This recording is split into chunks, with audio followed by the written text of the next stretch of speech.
The greatest trick the devil ever played was convincing the world he didn't exist. But to the medieval mind, Satan, Lucifer, the enemy, was not just a religious, esoteric, or philosophical concept. He was a very real, very terrifying presence, and something that lurked at the edges of imagination. And today, we will be discussing devils, demons, and darkness in the Middle Ages, and how to turn it into our tabletop role-playing games. Hello, my name is Kyle Ott, and welcome to Desks and Dorks. Thank you again for watching. All of the YouTube pleasantries really do help us out. If this is your first time here, we really appreciate having you aboard. A couple things, if you would really like to help us out, however, the link in the description below will take you to our itch.io page where you can get some of our own role-playing games, or if I'm one of your second screens, you can actually use the QR code on the screen, take a picture of it, and it will take you right to the storefront. There's also links to our physical games as well, if you're one of those people like me who would prefer to get a physical RPG to put on your bookshelf or coffee table, and that is a pretty cool thing.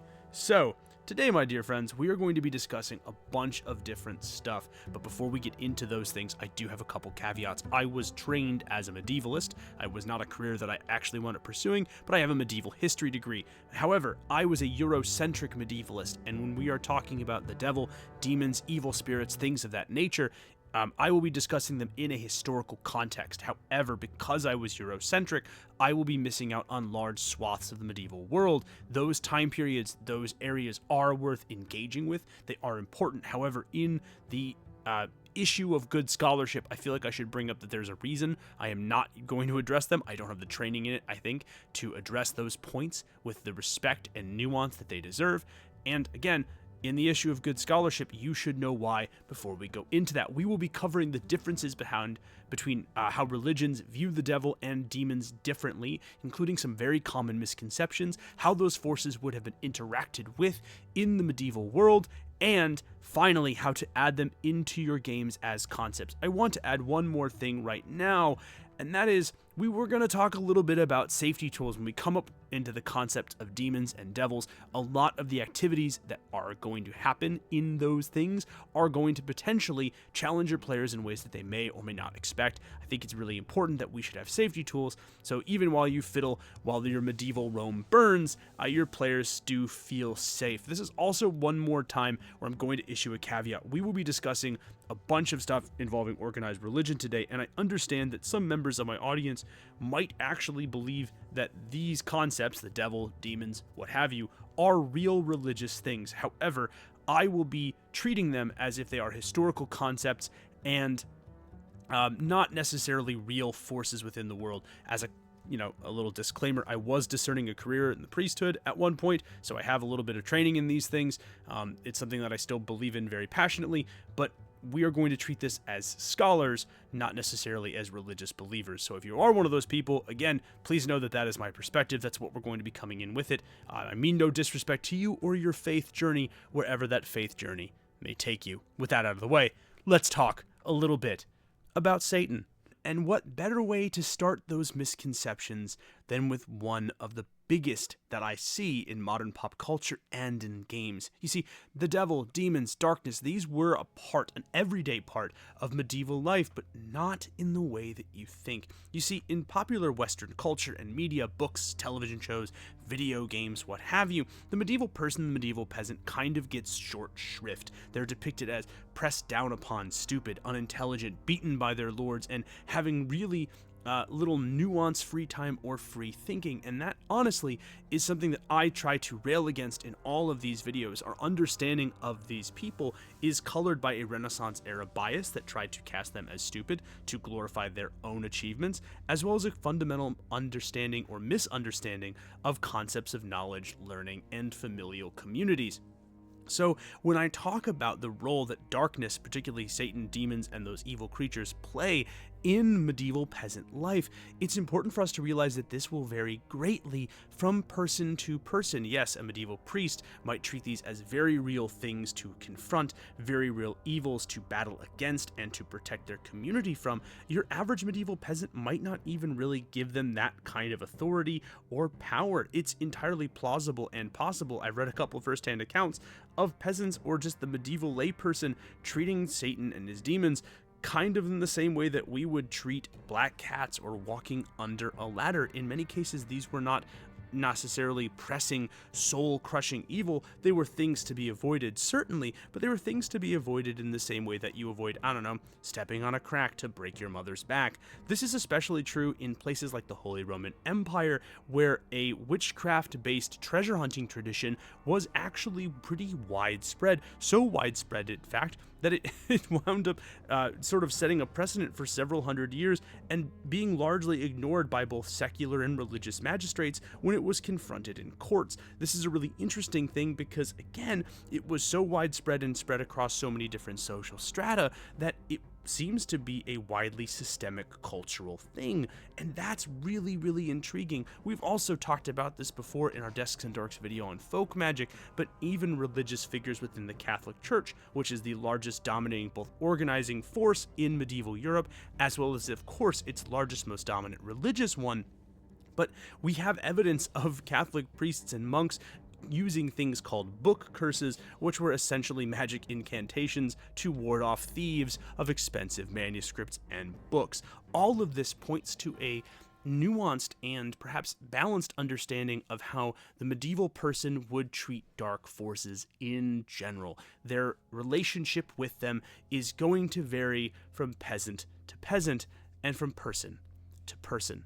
But I really want to talk about differences now, because we really have to talk about the differences between Hebrew demons and the devil and the Christian interpretation of those.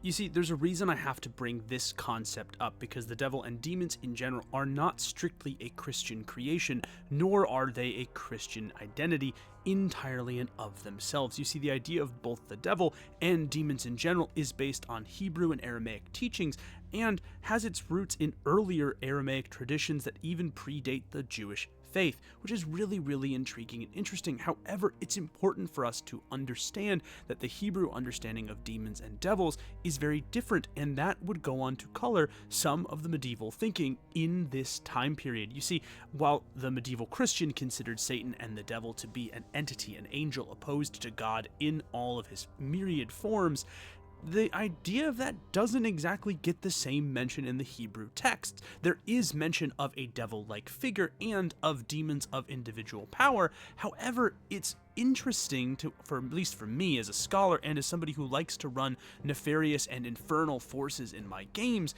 that the devil doesn't really get that kind of shrift. Instead, Satan is simply given a title of enemy of God, and several spirits in the Aramaic folk tradition actually gain the title of Satan. They are enemies of God. They work to spread disorder and disconduct among his people, and as such are deserving of that title. But it's not like this is an individual person. Again, there are figures like the devil in early Aramaic folk texts, but they are not entirely the devil himself, or at least not the Christian interpretation of it, or similar to the Christian interpretation of it. The other thing for us to understand, or concept for us to consider, is that in Hebrew myth, demons, while having that in common with Christian mythology as being unclean spirits, they're not necessarily always nefarious. They dwell in natural and unnatural things like fire, the earth, or even the process of making bread. It's actually really intriguing because demons in Hebrew and Aramaic myth and folklore have quite a bit in common with the jinn in Islamic folklore, which is actually the illustration that you're looking at right here on the screen, where these are sometimes nefarious spirits, sometimes spirits that have an idea or concept of opposing the divine order and trying to seek harm and bring harm to human communities, but not always. And particularly in Islamic folklore and in Islamic religion, the jinn are not necessarily always harmful. They're usually either mischievous or curious, but curious in the way that an immortal is when they have a great deal of power and very little understanding of the limits of human safety. Again, these are big differences in early Aramaic folklore and Islamic folklore to the interpretation of demons in even things like the New Testament. This is actually another thing that did not get its own slide, but I do want to address it here.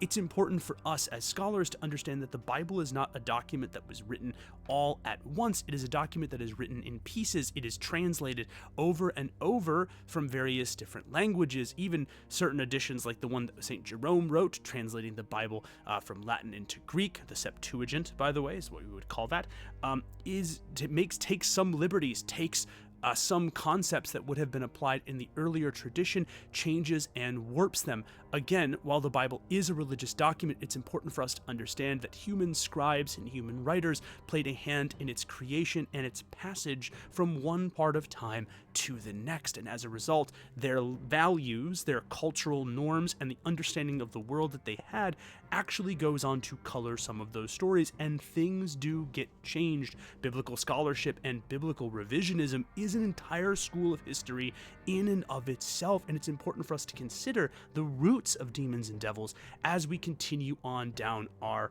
route. And again, speaking of that Greek translation of the Bible that St. Jerome wrote, many of the medieval Christian ideas of devils and demons come from Greek philosophical traditions. In fact, in early Greece and in early Greek philosophical traditions, demons were seen as these sort of unvirtuous forces, these spirits of darkness leading men astray, leading them to live lives that are not just lacking in virtue, but are actively pulling others away from the right action, the right way of living. This is a concept that pops up very much during Socrates' time and actually continues to color what the Greek theologians, what the medieval theologians would have been doing and talking about when we consider demons and the devil themselves. In fact, those demons in the Old and New Testament have as much in common, I think, in many ways, with these Greek demons and Greek folk traditions as they do with their Aramaic or Islamic counterparts. Again, demons, as we understand them in the Middle Ages, are not just a single entity, but a gestalt amalgamation of these different folkloric traditions that have come together and are adopted into the Catholic Church. It's really, really interesting.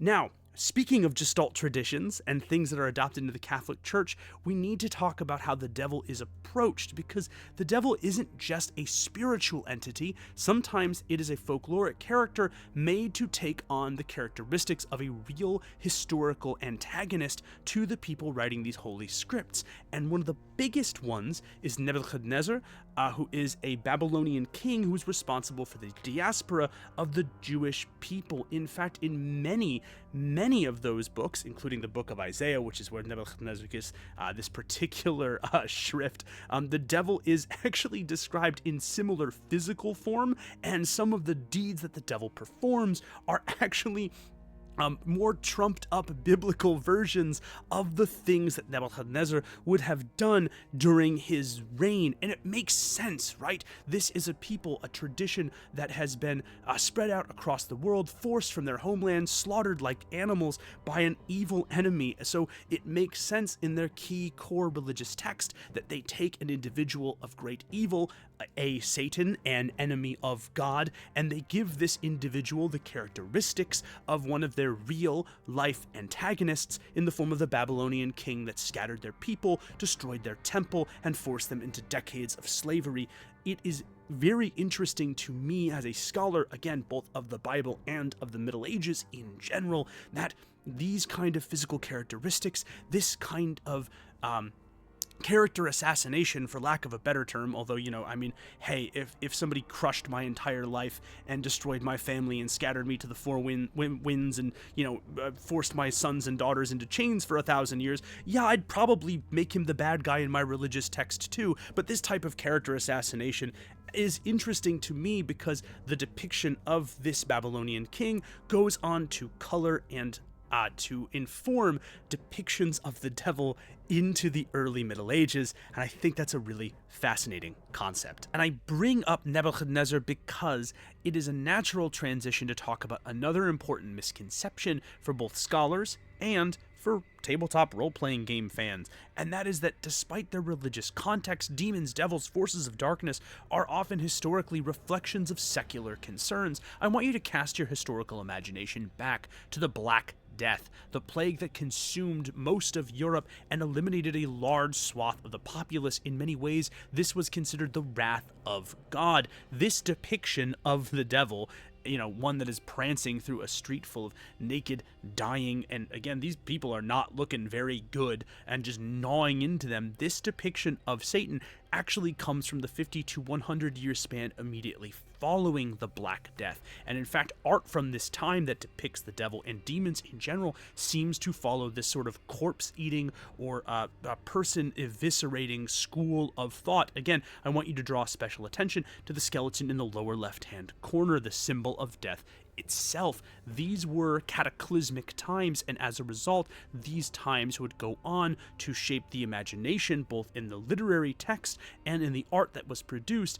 on how individuals in medieval Europe viewed the devil and demons in general. Just like Nebuchadnezzar would go on to color Aramaic tradition of the devil, and thus the inspiration for the Catholic and later on just the popular culture version of the devil, that's where we get a lot of it from, so too do massive secular events like the Black Death do the same thing. I would also like you to draw this attention to this one from 1460, again taken from that 50 to 100 year period after the plague ends, of this sick individual, this sick king. You can look at the crown as these demons are essentially trying to present him with all of the things in the world that he might potentially want.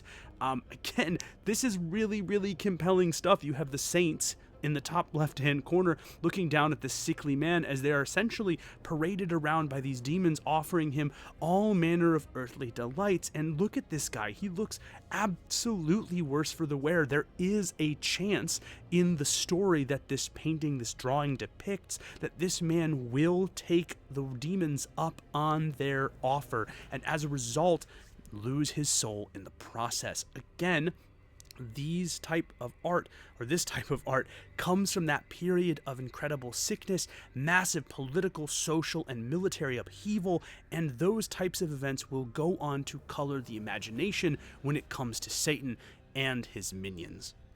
But it's not just world-altering cataclysms like the Black Plague that wind up coloring the medieval Catholic and, by extension, the medieval European understanding of the devil, Satan, and his demons. In fact, fears around individual sins like wrath, for example, or lust, would go on to actually color and, by extension, change the medieval interpretation of devils and demons based on what they were most afraid of at the time. In many cases, a devil or demon, or the artistic depiction of those creatures, which would later go on to form the building blocks of demons and devils in our own tabletop role-playing games, was based on the societal ills and the fears of societal character that would go on to color the Middle Ages. And sometimes it wasn't just the societal ills. Sometimes, like their Aramaic counterparts, the medieval Christians would lump those demonic depictions with a single person. This, dear friends, is Genghis Khan, and I believe that's correct. I'm trying my best out here. I am doing ancient Aramaic pronunciations, and what I believe is the proper Mongolian pronunciation for Genghis Khan. But when the medieval Europeans faced the Khan and his armies, they were, to put it mildly, completely and totally beaten senseless. Genghis Khan essentially dog-walked most of medieval Europe. Imagine a toddler with like no arms fighting a sentient lawnmower blade, and you have a basic depiction for how the early battles against the Mongols went. It went really, really, really, really, really poorly, and I mean that. That's actually me being charitable, if I'm being completely honest. And in fact, it went so hard that at one point, when somebody asked Genghis Khan why he was doing this, he literally was like, "I am the punishment of God. I am a demon made flesh. I am a god of war." again, it's very intriguing, at least to me, that medieval European understandings of pestilence, for example, are depicted on as a man on horseback with a bow and arrow. Now, this depiction of pestilence does have more ancient roots than this, but it's really interesting that the number of paintings depicting this particular idea of pestilence, or the demons of pestilence, seems to have a nice little uptick right around the time of the Mongol invasions. Who'da thunk? That's pretty intriguing. That, the people invading and, giving the business to most of medieval Europe while they're astride horses and using arrows. Interesting. Sure, there's no correlation there. But again, I think this is more interesting because, as the saying goes, history might not always repeat, but it definitely rhymes. And it's very intriguing, at least for me, that the Aramaic tradition of demons and devils that winds up coloring the Catholic tradition winds up being continued later on as these cataclysmic events, or as these battles against major forces like Genghis Khan and his Mongol army continue. And I think that's a really compelling thing for us to remember. And if you're a GM, and I know the game design section usually comes later, but I would heavily consider basing the demons and dark creatures of your tabletop role-playing games in a rich historical or secular tradition in your own game world. It could be both a fun world-building exercise and does quite a lot to sort of ground your world in the same way that demons and devils would have been grounded in our own. And I bring up a rich historical background, a multicultural depiction of your world's history, because we're delving back before the Middle Ages, and we're talking about the fall of the Roman Empire, baby. That's right, if you're playing the Desks and Dorks drinking game where you take a shot every time Kyle mentions the fall of Rome, then you know what, my dear friends, it's time to take a big swig, because we are talking a little bit about the fall of Rome, something that amateur historians and modern pop culture tends to forget in their depictions of the Middle Ages, is that the Roman Empire, the late Roman Empire, and its many bureaucratic faculties and functions is inexorably linked and fundamentally connected with the early Catholic Church, so much so that the fall of Rome is not just a catastrophic secular crisis, it is a catastrophic religious crisis for the early Church. So much so that when Rome falls to a combination of hyperinflations, enemies foreign and domestic, environmental crises, and a corrupt government in power that serves or seeks only to enrich itself, and God, that's starting to sound like the country I live in, all of those things go on to create massive change for the Catholic Church, and I believe that that change goes on to color their depictions of demons. This is a time of discord, of chaos, of crises, of civil war, and of the total and complete destruction of the normal perceived order. And as a result, it is not shocking that the depictions of demons and the demonic and Satan himself are enemies of chaos. This also plays into the fundamental Catholic idea that God himself is a being of order, that love, grace, charity, that those things are part of living in order and in abundance with God. So again, not only does this mirror the religious and theological overtones of demons, devils, and Satan, it also mirrors what is going on in the secular world around them. As Rome falls apart and as it burns, it seems that early scholars, theologians, and writers were crafting creatures that burned just as brightly as the fires that consumed Rome. And I'll be honest, all of this has led me to what I think might be the single hardest thing that I have ever said in a video, ever. But the truth is, upheaval has a way of building monsters where there were none before, and I want you to consider that when you're making your own games. But now that we have talked about the origins of the devil, of demons, of dark satanic forces, it's now time for us to consider, what the heck do these things want? And there's so much that I get to talk about here, but again, I think the biggest misconception is the idea of the demonic forces making a contract to try to lure you away or to get your soul, and that's actually pretty far from the truth. In most of the myths that I looked at, in the historical readings that I did, in the research that I did for this video, the thing that continues to pop up is not the idea of taking one's soul. That is something that the devil, demons, these creatures of darkness were entirely capable of doing and sometimes did want to do, but that never seemed to be the main overarching goal. no, it wasn't even just chaos either for chaos's sake, although again, that does help further their goals. Occasionally, no, what they really seem to want to do, not to lure you away, not entirely anyway, no, what they seem to do is cause conflict and separation from the divine. You see, all of the things that I described, making a contract to take one's soul, sowing discord, all of these things have the opportunity to cause chaos or to cause the chaos within the spirit that leads you to break away from God or lure others to break away from God. And that, in the medieval mind, is truly what demons, the devil, want. See, again, it's not necessarily just about getting your soul, it's about putting you into conflict with what God wants. If that is getting you to turn against your neighbor in violence, to pick up a weapon and conquer when you could have beat that sword into a plow and helped make a better world, then the devil, those demons, they have done their job. If it is about trying to get you to tear down a city rather than to construct one with room for everyone, for the homeless, for the sick, for the poor, for the imprisoned, for the immigrant, then frankly speaking, Satan has done his job. All of the things that Jesus would have wanted the medieval Christian to do in the understanding of said medieval Christian were the things that Satan was trying to lure them away from. Again, the more damage that a demon or devil can cause in the relationship between a person or persons and God, the more they succeed. Again, sometimes this looks like luring someone away and taking their immortal soul, but if they can turn you to violence, they can turn you against your neighbor, they can turn you to lust over somebody that is not yours, to take food from the mouths of the hungry, or to avoid and perhaps even abandon the sick, then they have done their job. Any action that could be perceived as a turning against God's will is, by and large, in the medieval Christian understanding, a victory for the dark forces at play. So where then does this enduring myth of the demonic contract come from? I mean, seriously, this pops up everywhere. It pops up not just in myth and legend and folklore and all kinds of places. Hell, it pops up in magic cards, for crying out loud.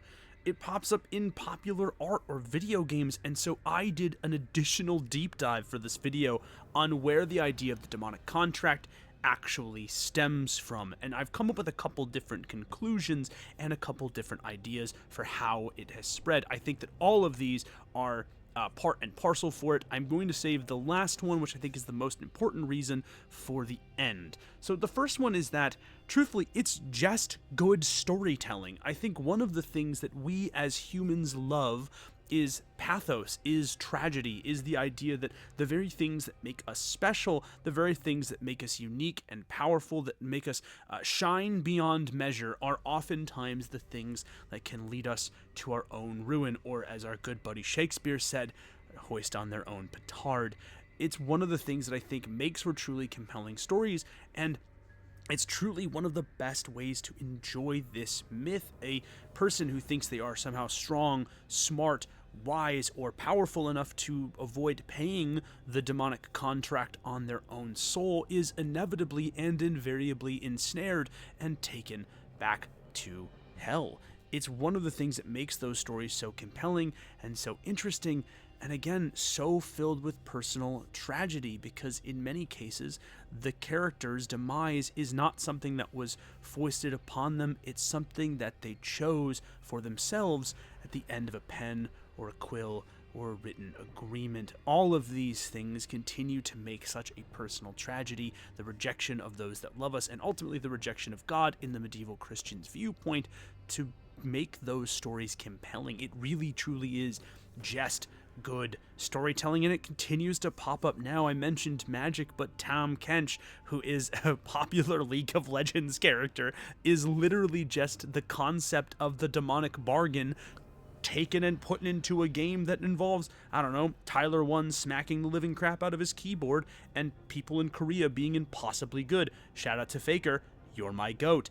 But again, this is an early medieval concept applied to a game that continues to see results in the year of our Lord 2025. It's just good storytelling, and that's why the myth of the soul-binding contract sort of continues, despite it being a misconception when originally related to the historical and theological foundations of what we understand demons and devils to be. I think the other thing is that compelling contract narratives already exist in spades, right? This goes back to the it's just good storytelling narrative, but because it's such good storytelling, we have a wealth of compelling, interesting, and just succulent to read and sink our teeth into tales about people gambling away their souls for power, wealth, glory, or just for nothing at all, truth be told.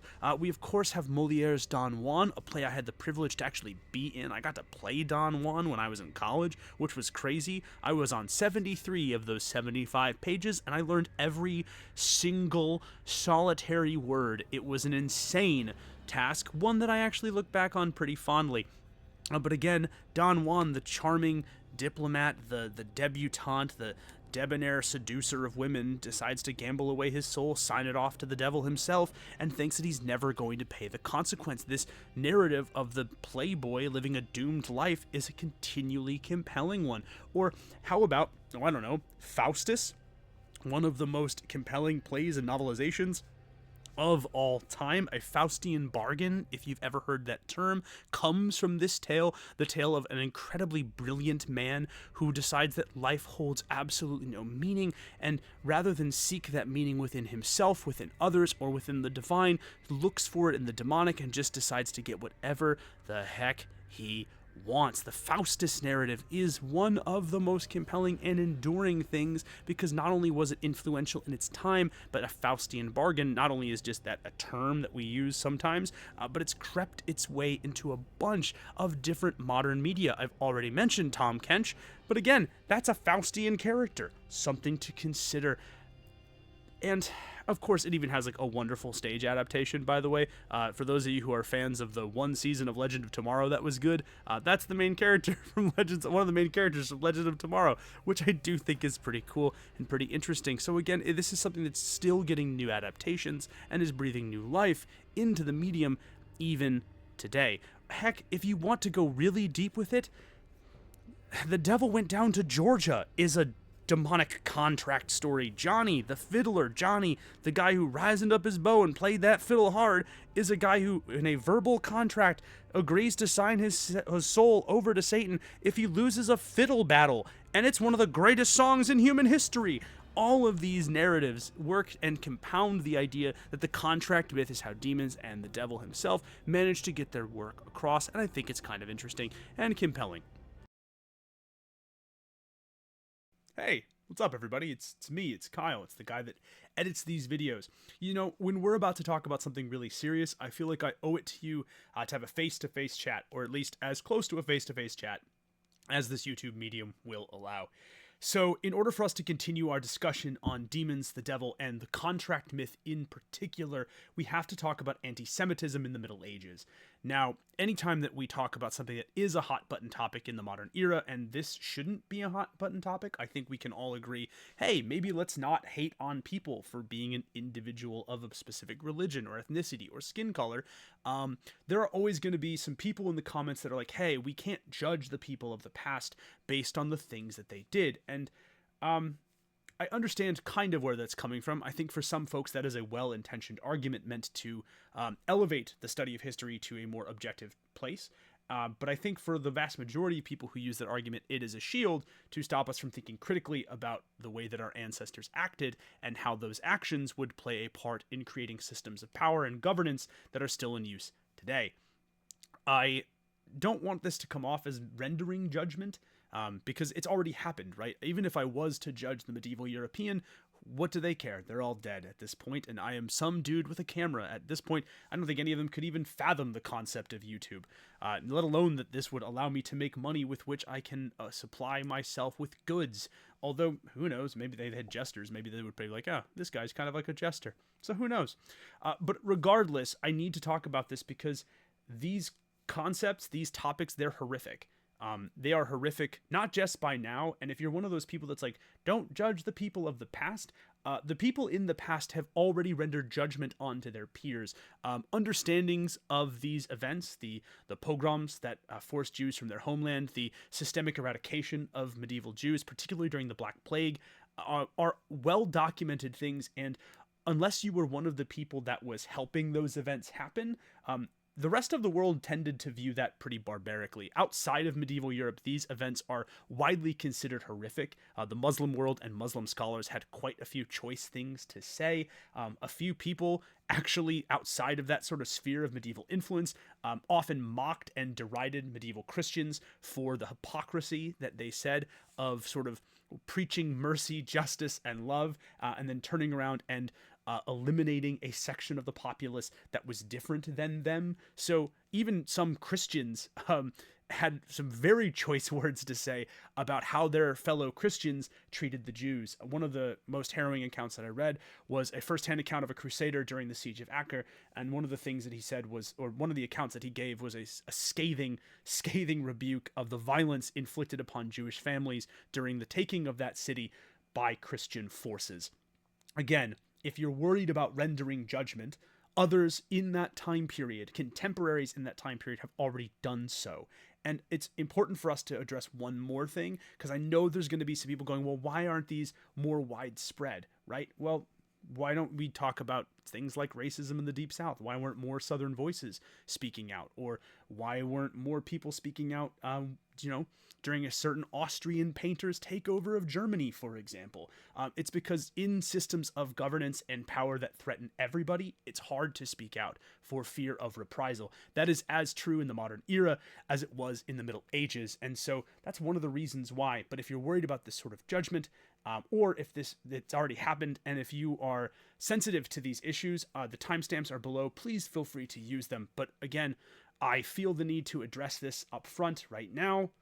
So yeah, we're going to talk a little bit more about anti-Semitism, the Middle Ages, and how it relates to the demonic contract myth.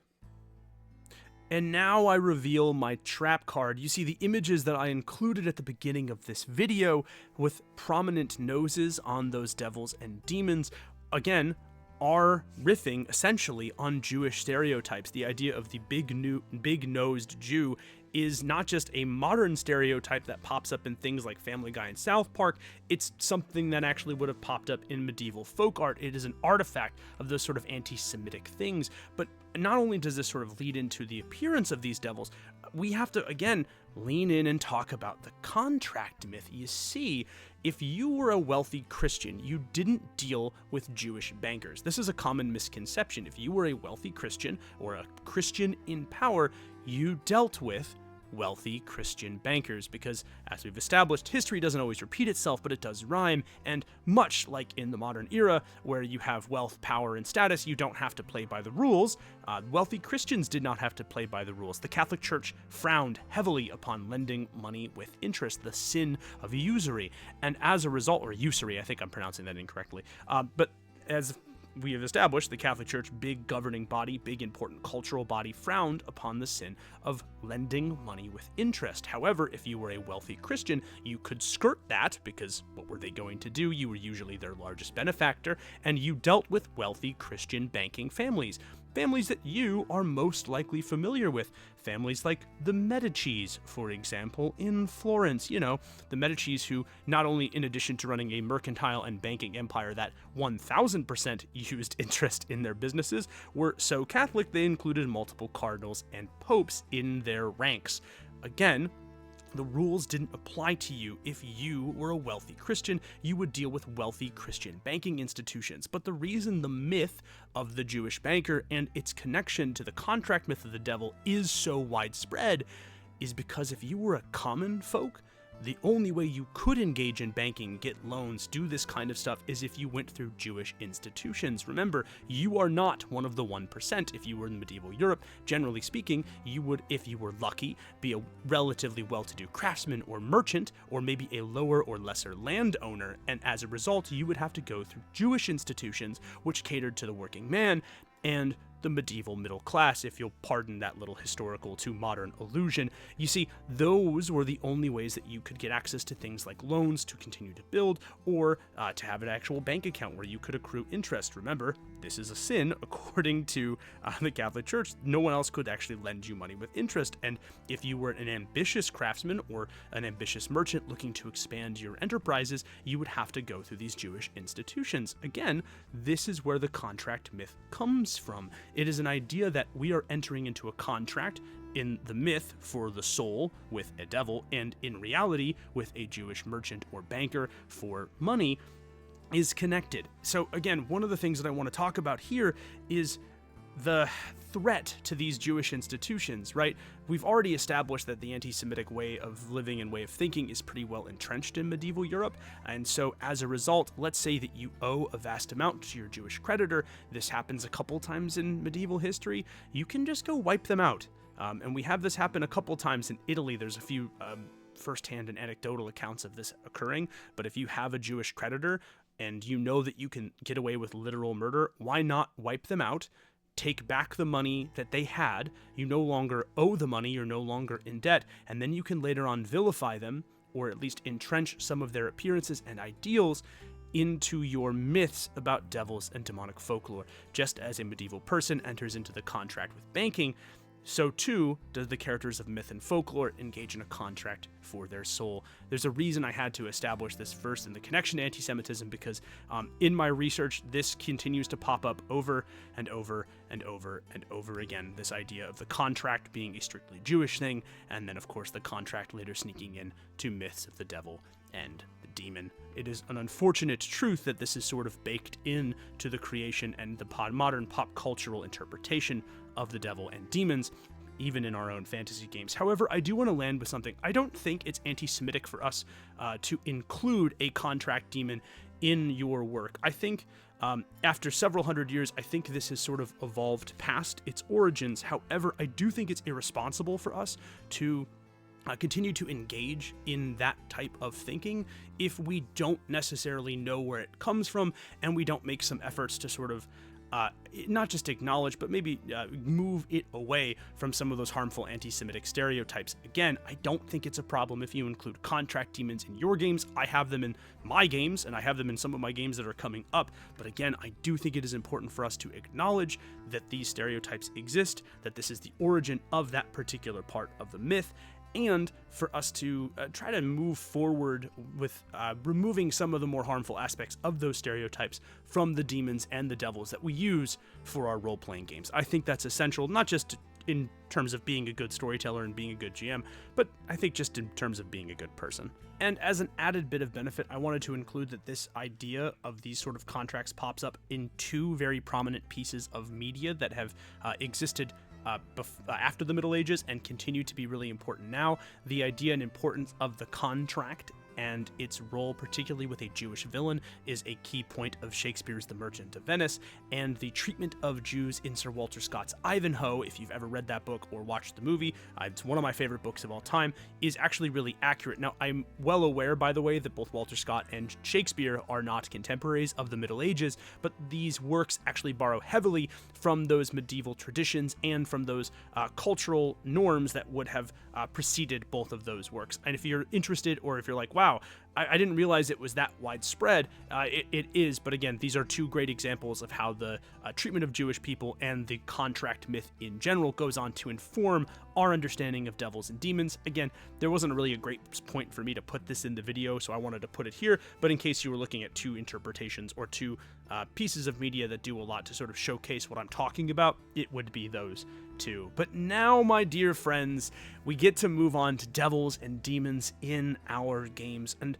much like the rest of this video, I wanted to try something a little bit more ambitious and different than what I usually do. Usually I give you a smattering of different ways that you could put into your game, a bunch of different characters or monsters, variant rules or house rules that you can put into your games. But this time I wanted to really try to create just one devil, one archdemon, one very powerful character, and I wanted to relate it to the core concepts that we talked about. I wanted there to be some aspect of the contract, but I wanted it to be one that takes advantage of the contract maker.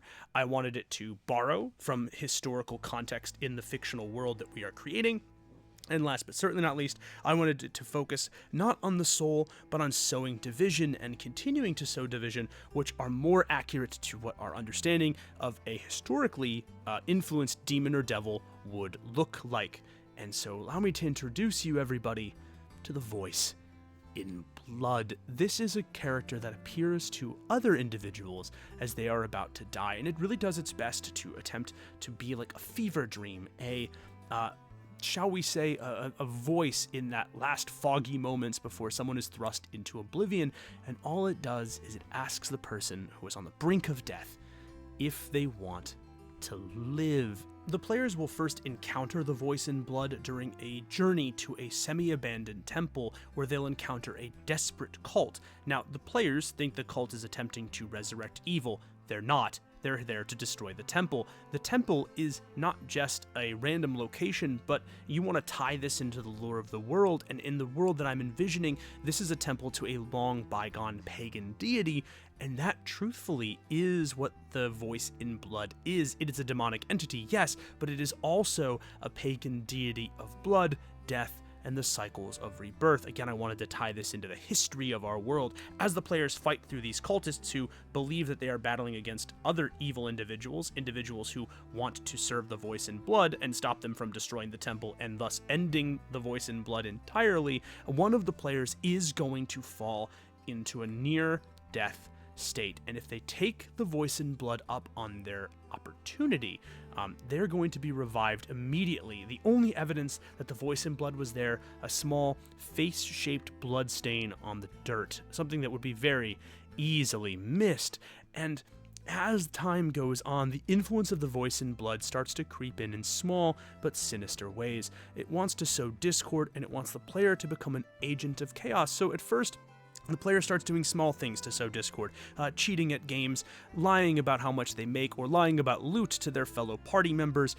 You know, the stuff that is little but starts to add up over time. Gradually, this starts to morph into a desire to burn, to, sabotage existing structures, to make things unsafe for as many people as possible, while attempting to remain hidden.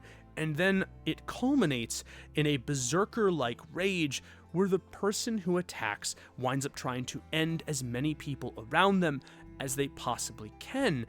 And when those people are on death's door, a familiar face appears.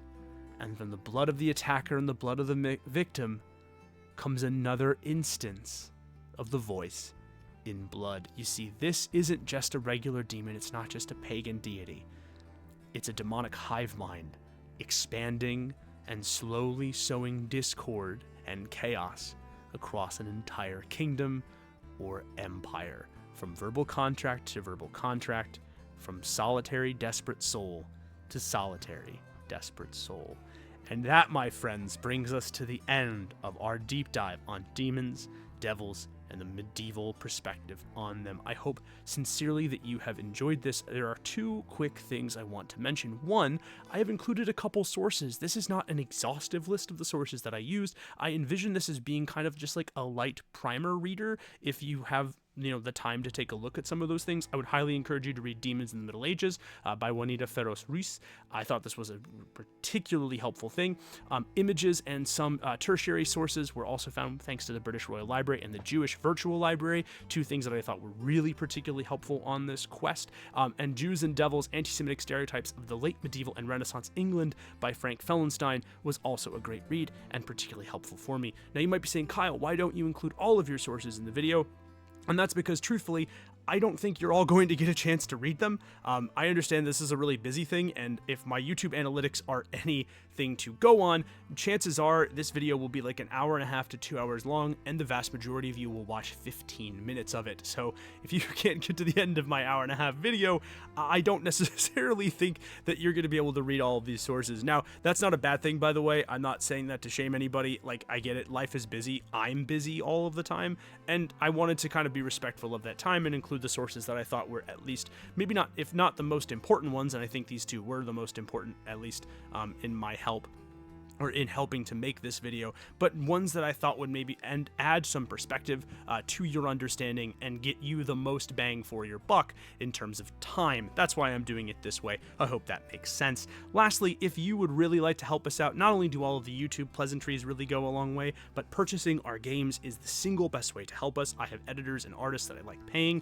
and yeah, I like being able to continue to make really cool stuff. And so if you want, the links to our physical games are in the description below. below, or you can use your phone if I'm one of your second screens to take a picture of that QR code. It will take you right to Desks and Dorks digital storefront. After this is the Q&A section, which is where people on the Discord or YouTube comment section and the YouTube community ask me questions about demons and devils or whatever the subject of our video is that I didn't have time to have its own section, or if I wanted to have it make its own section, it didn't flow naturally within the video. But this is a way that I get to give back to the people that watch our stuff. So if you have liked all of this, again, the YouTube pleasantries are exceptionally helpful. But until next time, I am Kyle for Desks and Dorks. You have all been absolutely amazing, and I'll see you in the next one.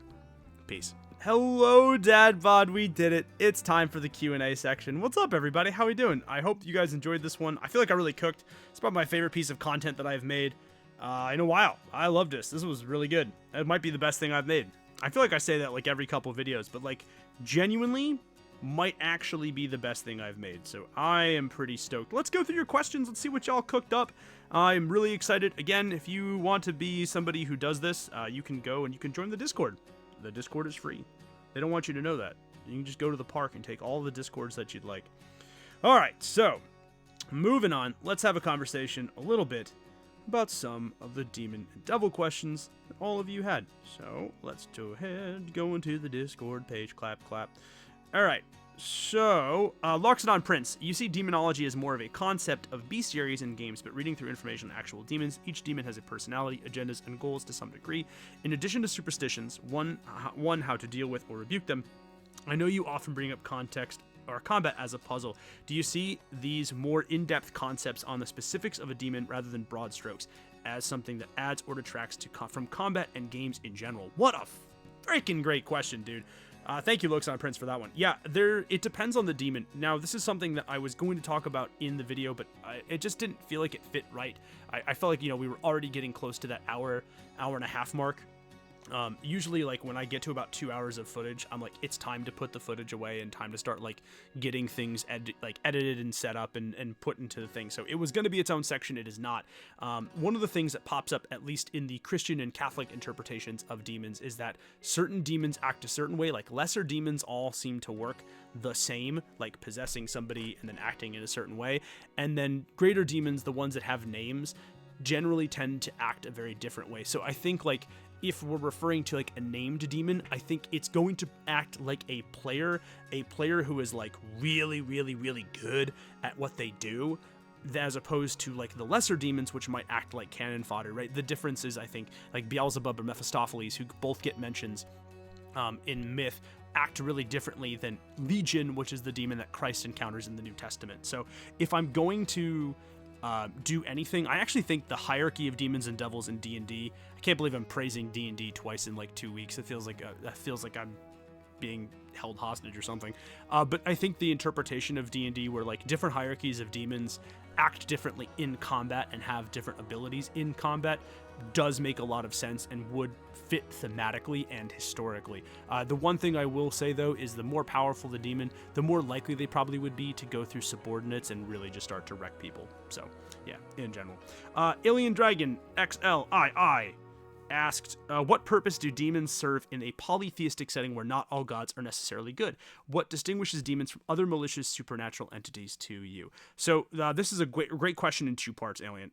One is, I think we know how demons would have acted in polytheistic settings because we know how they acted in Islamic and proto-Islamic folk tales and folklore, where they are spirits of certain natural forces. And just like in real life, the ocean can give life and food, commerce and opportunity, but it can also get like, typhoons and, crazy shit from the Marianas Trench that wants to eat my soul. So I think in general ways, I would connect them to natural forces, and sometimes those natural forces are good, sometimes those natural forces are bad. What connects them or makes them demonic to me in terms of games is that Judeo-Christian sort of bent, where like a natural demon, like in the Islamic folklore that I've read, or like even the proto-Islamic folklore that I read, right? The stuff that predates Islam as a religion. All of that stuff, like those demons seem kind of indifferent to good and or evil. They just sort of do what they want, right? They act like natural forces, as opposed to the demons in Jewish and Christian or an early Aramaic myth. All of those seem to act in conflict with and in opposition to God, to goodness, to humanity in general. They seem to relish the suffering of people. So I think if your demons are more natural, more like just sort of forces of nature, I think that's going to be a thing. I think that fits the polytheistic setting. But when you're talking about and discussing the idea of like how they would work or what the difference is, I really do think it's the opposition to good, to goodness, or to just God in general in the Judeo-Christian mythology. Twin Steel says, why do we translate Oni as demons so often? Laziness and racism. Like they're like, you know what I mean? There's this weird fetishization of like Japanese myth and culture that happens, which stems from a pretty long history of like Japanese isolationism. Like there's something naturally human about like being told you can't go into somewhere and be like, I want to go in there. What's in there? It's got to be cool shit, right? I need it. Right? I think there's a natural human reaction to that, and it's coupled with the fact that like the early translations, Iron Bones mentioned this because English translations are often very generalized, which is not just generalized in that case. It's difficult sort of like putting Japanese to English. Like there's a lot of little linguistic flourishes in Japanese that don't exist in English, particularly in the written form, like the difference in kanji and katakana. So I think it's a mix of issues with translation and just outright,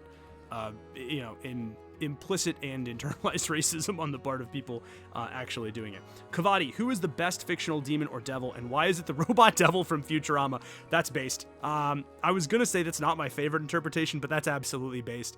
Yeah, the robot devil from Futurama that's incredible. My favorite demons, devils, individuals, I'll be honest, like, there's so many good ones. Crowley from Supernatural stands out as like one that I really enjoyed, despite the fact that I abandoned the show after 5 seasons because I was like, I heard and read a report that the writers were like, we just wanted to end it after 5, but the money was too good, we can't stop. Which I get. Listen, get your bag. I understand, but like Crowley, I thought was really good and entertaining. I really love Skarsgård's performance as the devil in the John Constantine movie with Keanu Reeves. I thought that was absolutely spectacular. There is a devil in 3.5 that pops up in the Book of Vile Darkness named Martinet, and he is essentially a henchman of Asmodeus, and he has the highest ranking position other than Asmodeus, despite the fact that he's several degrees of power weaker than everybody else. And it's just... And in the book, the lore they provide is really great. He's just such a good bureaucrat that it doesn't matter. And it's so funny to watch him essentially just fleece stronger demons and stronger devils who underestimate him for his power. But I love the idea that like Asmodeus just has this like disgruntled accountant moving around. But yeah, it's the robot devil from Futurama. You're not wrong. And then Twin Steel, of course, posted the gif of Bill Skarsgård right afterwards, which I didn't even realize he did. So... Iron Bones, what is the greatest song in the world? This is just tribute reference from Tenacious D. That's another fun devil reference. By the way, the devil in Tenacious D is hilarious. And fun fact, is actually played by Dave Grohl from the Foo Fighters, who is also the studio drummer for Tenacious D's first couple albums. Fun fact, in case anyone knew that. What is the greatest song in the world? I mean, in terms of like songs about demons and devils, I'm probably going to elicit some strong reactions here. I really do think Devil Went Down to Georgia is a better song than Tribute. So just gonna throw that out there. I do love that Iron Bones chucked that joke in there. So Twin Steel, what's my favorite fiend from D&D? I did mention Martinet. I just love Asmodeus too. I think it's part of the reason I hated the Dungeons and Dragons Magic the Gathering set. It wasn't just that the set was a horrible set to draft, which is my favorite way to play Magic. But Asmodeus is so fun because like the succession war that happens in like hell in D&D happens because Asmodeus is just kind of bored and is like, we should shake it up. And it's widely known and established that this is just sort of him deciding that things were too cozy for the demons and that they needed to have, or the devils I should say, because D&D makes that denunciation, which makes no sense. That denunciation makes no, or that way of breaking things down as a bad thing. Like, they're like, these demons are chaotic, these demons are lawful. Demons should be neutral evil no matter what, if you were really going to lean in on it, but whatever. That's neither here nor there. But yeah, I love that Asmodeus is just like, this is a culling war, so let's just do that. Do Balrogs have wings? Yes. I think they absolutely do. I get that there's technically not any real depiction of them having wings in the Tolkien thing. I know this is like a really hot debate among like Tolkienites. Also, my big confession, I did not find Tolkien's books to be that engaging. I realize that that's like a huge slam in my I guess credentials as a professional nerd, but like, I mean, I got like 45 pages into The Hobbit and I was like, dude, the adventure's this way and Bilbo's still making eggs. Like, I don't care. But yeah, no, the Balrog definitely has wings. This absolutely happened. Favorite section of Dante's Inferno? Yes, Twin, Steel, asking the questions. Let's go.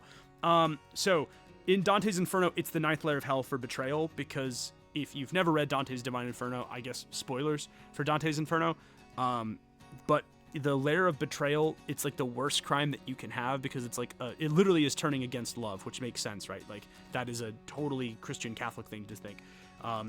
But the people who are betrayed and betrayed others have their bodies frozen up to their shoulders, and their head to the back, their face is hitting the back of somebody else's head, and they gnaw on the back of the person's head in front of them for all eternity. And as a kid, the visceral reaction of like having someone gnaw on my scalp for all eternity, like I just it makes me deeply uncomfortable. It's such a weird punishment, and Dante is so real for that. Favorite comedy in general. So in full disclosure here, Twin Steel, I've only ever read the Inferno. I started Purgatorio, but I didn't love it.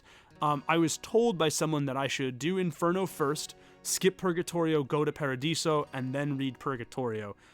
They said that like going from one end to the other and then back to Purgatory is the best way to enjoy that series, because it gives you context about what's in both before you go to Purgatory, and then you understand what's waiting for them on the other side. But so I'm gonna say that it is the Inferno by default.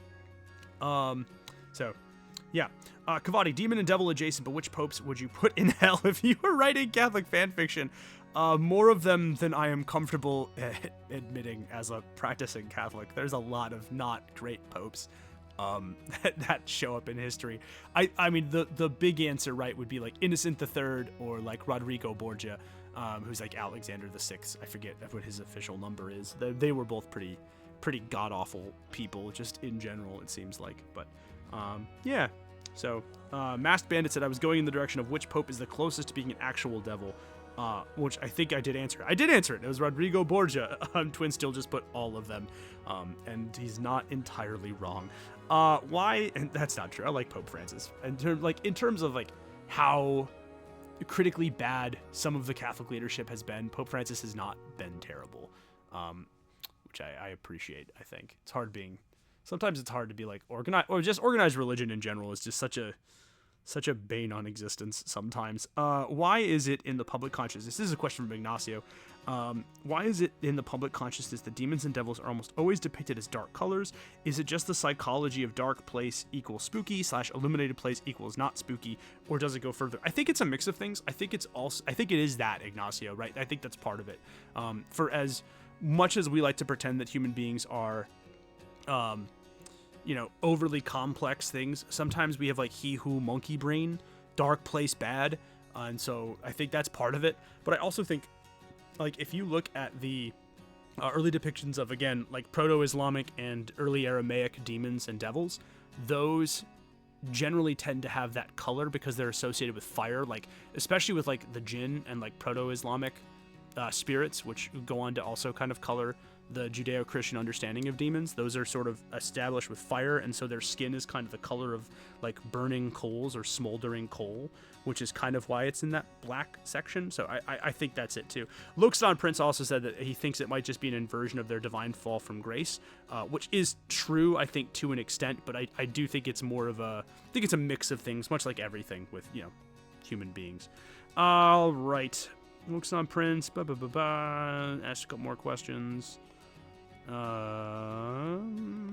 What is my favorite? Cool person asks, what's my favorite historical figure that is said to have interacted with demons? It is the it depends, right? The Earl of Sandwich is one who was part of a satanic sex cult, which I think is really funny that the guy who invented sandwiches is a satanic sex cultist. I think that's kind of humorous. I think that's kind of cool. Gilderay, who is a subordinate of and tactical advisor to Joan of Arc, also a really popular occultist. And then, of course, there's the Count Saint-Germain, who pops up, and we're not even sure if, like, he was a real person or if he was just somebody sort of made up in the same vein as others. So all of those are really interesting. Has interacting with demons and devils always been taboo? Yes, in the Judeo-Christian, yes, in the early medieval Judeo-Christian sense.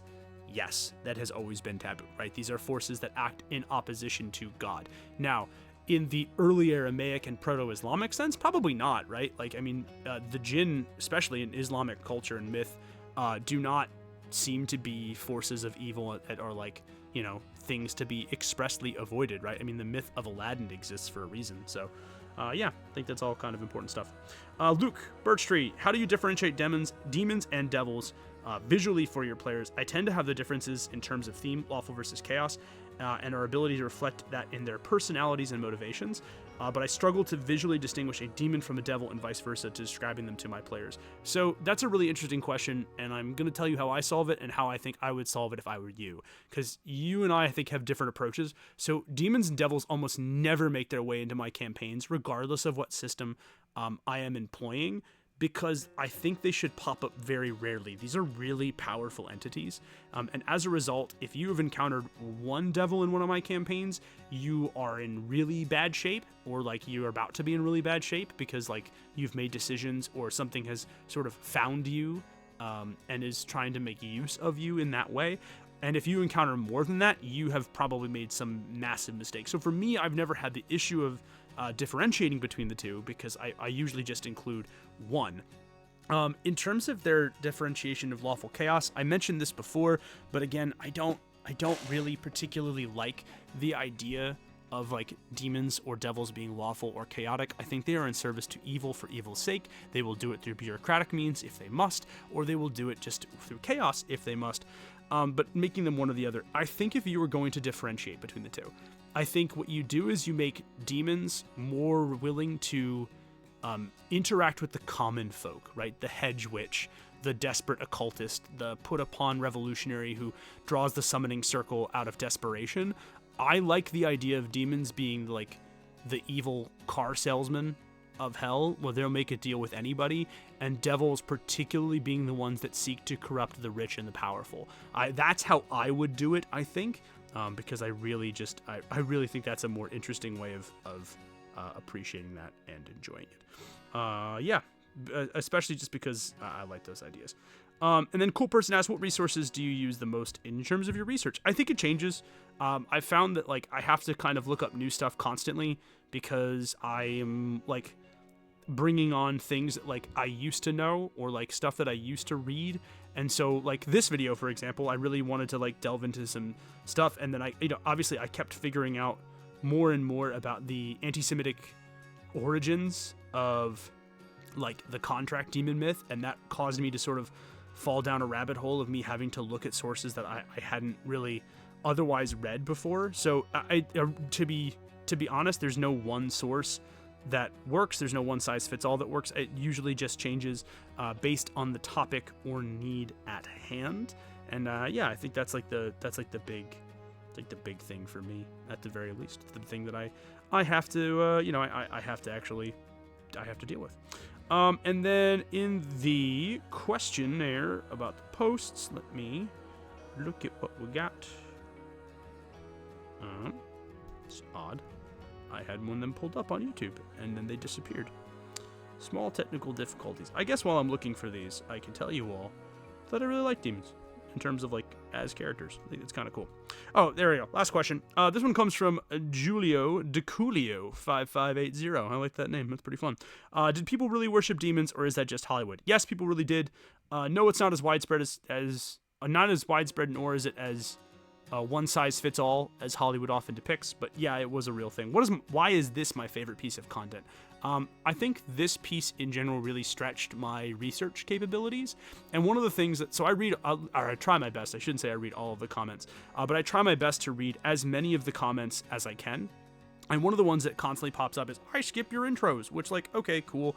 I get that, some of us have TikTok brain rot, and that, like, a 2-minute intro probably isn't going to hold your attention. It's why I include the timestamps, because a lot of times I don't want to, like, force you all to listen to something that you don't want. So if you want to skip the intro and want to, you know,